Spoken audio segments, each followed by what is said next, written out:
Bonding, তাই তো? Bonding যদি না থাকে তাহলে কিন্তু সেটা কোনোভাবে সম্ভব না। এই 4 মাস ধরে আমরা এখানে যে আসবো, ঠিক আছে, সেই নিজেদের মধ্যে বন্ডিংটা হলো মেন। তাহলে ওই বন্ডিংটা মানে করার জন্য আমাদের কি করতে হবে, সবাইকে একরকম ভাবে থাকতে হবে, ঠিক আছে? হতেই পারে, আমরা তো মানুষ, আমাদের মধ্যে ভুল হতেই পারে, তাই তো?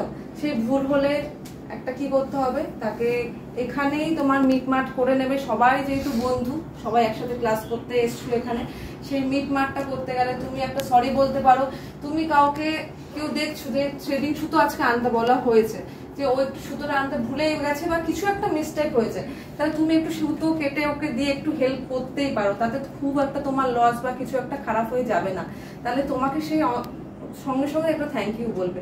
মানে এই জিনিসগুলো, যে ভুল হলেও সরি বলা শেখো, তোমাকে কেউ হেল্প করলো তুমি থ্যাংক ইউ বলা শেখো, এতে কেউ ছোট হয়ে যায় না, তুমি তাতে অনেক বড় হয়ে যাবে। আর হেল্পফুল হওয়া শেখো, যাতে হেল্প করতে পারো, যাতে তোমার থেকে কেউ হেল্প পায়, সেরকম ভাবে মনোবৃত্তিটা তৈরি করো।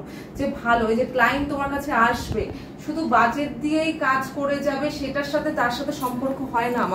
আমাদের সম্পর্কটা কি হয় জানো তো, একটা বন্ডিং হয়ে যায়। ক্লায়েন্ট আর তুমি কাজ করছো, একটা বিউটিশিয়ানের বন্ডিং হবে, যে সে তোমার কাছেই আসে।